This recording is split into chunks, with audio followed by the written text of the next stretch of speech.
But, he's just like, okay, you hungry? Why is that always the next thing people ask you? Are you hungry? What's up, y'all? What is up? It's your girl EJ, and I am back with another All the Queens Men video.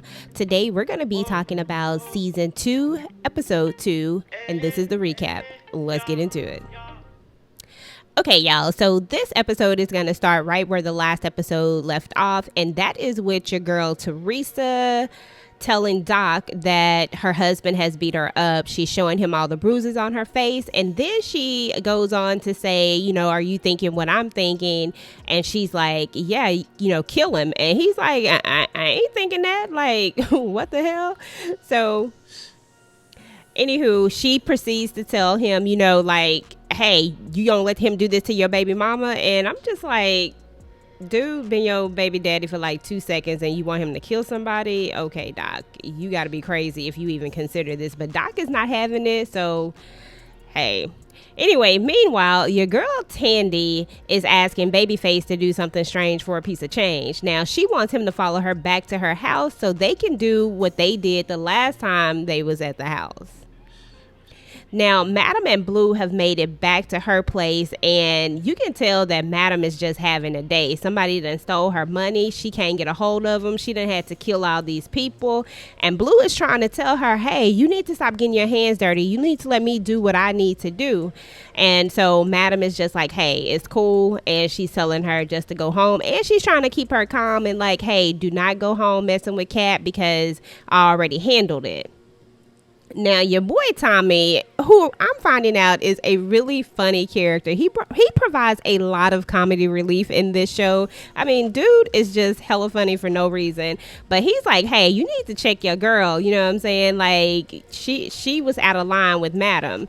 And Madam is all like, Tommy, like, chill out, But, he's just like, okay, you hungry? Why is that always the next thing people ask you? Are you hungry? Anyway, meanwhile, your girl Dime is still kind of going through it. She's still really nervous. She's still having a hard time dealing with the events that happened prior. So she has Midnight walk her out to her car, and she's going to have a hard time trying to get in the car because she's really nervous. But she tells Midnight everything is cool and just to go ahead and go. He's still concerned about her, but he does. Now, your boy Doc has taken Teresa to the store, and she done cut out on him. She done left out the back door and left him with the baby. Now, meanwhile, back at Tandy's house, Tandy is asking for a strange request from Babyface. She wants her husband to come in. And Babyface, he all about them dollars, so he like, cool, he can watch. Now, looking at him from the jump, I knew that something was a little bit off with him, but hey. Now, your boy Tommy is trying to calm Madam down, asking if there's anything she need. Who knew that Madam had a chef, security, and she had a personal bather and all of this? Like, Tommy is like a jack of all trades. Now, Madam is going to ask Dime to go over to make sure that Amp is okay. She doesn't know that he's been shot at this point, so she finds out and she's like, hey, calm down. Everything is good. He'll let you know what happened. Meanwhile, you can see that Madam is truly stressed out. Like, she is stressed out to the next level because she wants her money and she don't appreciate this dude running off with her money. And then all the other events that happen, I'm sure, with shooting her nephew. It's just been a lot for her today. Now, your boy Amp looks like he's still knocked out. They got him all stitched up and everything. And the doctor is about to leave. And now Shannon's mom, who was Amp's girlfriend, of course, Miss Ellis, she has decided to work an extra shift. Now, meanwhile, back to Babyface and them, turns out, the husband did have a strange request. He wants to sleep with Babyface, but Babyface ain't really trying to have that. It's just not his thing. You know what I'm saying? And meanwhile, it's just so crazy how Tandy is just sitting up there like cool with everything that's going on, and you can tell that her and her husband probably do this quite often. Now, he's making Babyface a a huge request. He's like, I'll give you $10,000 to do this, yada, yada, yada. And Babyface is like, it ain't no amount of money in the world that can make me do this.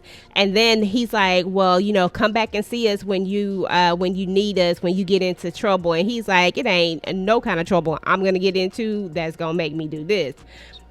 And that's when you really get to see another side of Tandy as well. Like, we already know that she has some stuff going on, but this side of her right here, she's like, you think we can make him get into some trouble?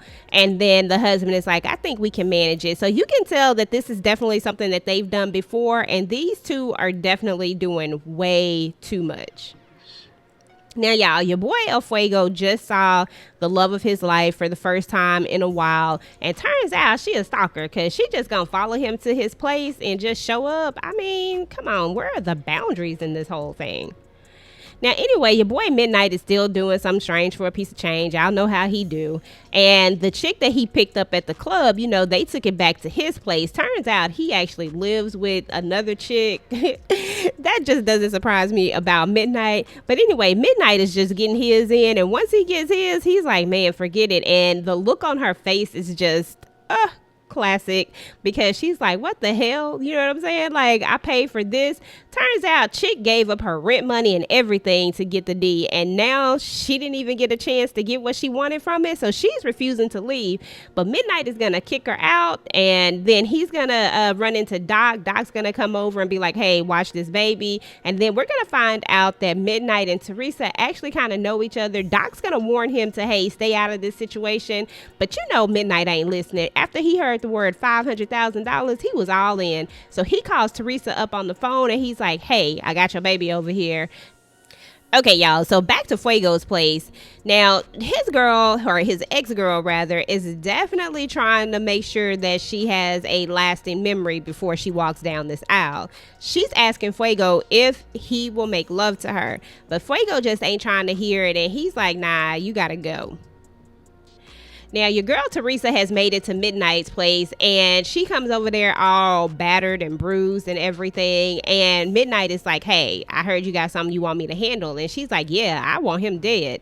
And then he's like, cool, and he asked about the money, making sure that it's $500K. And she's like, yeah, after she get the insurance money. And he like, okay, cool. He gonna go take care of it. And he's like, drop me the address. And I'm just trying to sit up here and think, like, these have got to be the worst criminals ever. Like, who is dropping addresses? Girl, if your husband end up dead in a foul type of manner, you are the first person that they are going to look at, and they are definitely going to look at your records and be like, oh, you take somebody the address. Like, come on, like, y'all have got to do better, really. Meanwhile, your boy Amp is still out of it, and Patrice, I think it's Patrice Ellis, y'all.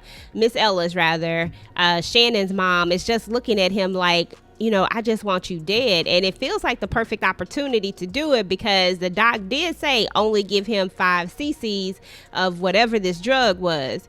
And I'm pretty sure she's probably going to give him more than that, or that's the plan. Now, she does attempt to put the medicine into the IV, but your girl Dime is going to come through with the save, and looks like she probably just saved Am's life.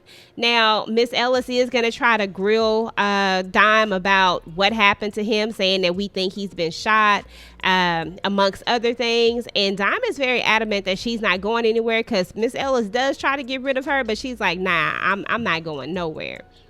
Now, Miss Ellis is going to go on to tell Dime about her daughter, and she's going to tell her how much she looks like her daughter. And she's going to tell her the story of how she was on the phone with her daughter on the night that she died, and how the person who is responsible for her death was yelling at her and calling her all kinds of names and didn't want her to break up with him, and how he ran into oncoming traffic on purpose, and it was on her side of the car, and she feels that he tried to kill her daughter, and how she lost her life. And she basically asked her, what would you do? And Dime is like, I would kill him, and in that moment, she felt some sort of relief, like, okay, I'm not crazy. And then she proceeds to tell Dime, that she's sorry for her loss. And Dime didn't quite understand or put anything together, but she goes on to tell her to enjoy her time with him. Now, y'all, meanwhile, back at Teresa's house, her husband is looking at the footage. Turns out your girl actually is crazy, like crazy. She went into the refrigerator and slammed the door on her face herself to make it look like she was bruised and battered. And unfortunately, Teresa's husband is just not ready to reason. His boy Sammy is on the phone with him, telling him, bro, she gonna try to kill you. You need to get up out that house. I'm about to come over. But he's still like, nah, she loved me. You know what I'm saying? And I'm like, dude, she is literally closing a refrigerator on her face. Like, come on now. You have to look at the crime shows. Come on, bruh. So anyway, Midnight does make it there and looks like he is about to go ahead and take the husband out. But Sammy is on the way, so who knows if he's actually going to be able to finish the job or not. But I really hope Midnight does not do this, because all he's going to do is get himself in trouble, which in turn is going to bring trouble back to Madam's doorstep. And you know she ain't trying to play that. I just don't understand why he just ain't got his old trifling self at the house doing what he do. You know what I mean? But you know, Midnight is all about them dollars, so you know, I can't even say that I'm surprised. Now, meanwhile, your girl Blue has made it back to her place. Now, she's going to go ahead and confront Kat even after Madam told her not to. She proceeds to unload Kat's gun and put it back in the place where it typically is. Now, her and Kat are going to have an argument. Kat's going to tell her about what she said to Madam, and Blue was not trying to hear that. She puts her hands on Kat, and Kat, of course, pulls the gun out. Now, Blue is going to tell her, hey, shoot me. She's going to see if she's actually going to pull the trigger, because she does keep saying how much she loves her. But when push came to shove, she did actually pull that trigger, and then that went ahead and set Blue off further. They get into a bigger fight. Blue then ends Kat's life, someone that she clearly does love. You can see that she really cares for her. But when it comes to Madam, Blue is true and loyal, and she don't play that disrespect stuff. So, and not to mention the fact that she was gonna pull the trigger. Now, this story is kind of one of those that you like, you know, well, she was coming after her. So when she pulled that trigger, I don't know, man. I honestly don't know. But anyway, Blue is going to have a breakdown right there, because she realizes that she has killed Kat. So who knows what's next for Blue, you know, at the end of the day, when it all comes down to it, who knows what's going to be next for her? Because, I mean, she done killed a cop. So this is a whole nother situation, and probably another thing that Madam is going to have to clean up, y'all. So anyway. Okay, y'all. So that's what's up with All the Queen's Men, season 2, episode 2. Now, y'all, let me know what you thought about this episode. It was a lot going on. Now, do you think that Blue was justified in killing Kat, or do you think that she went too far? Let's go ahead and get that conversation started down in the comments. And until next time, peace.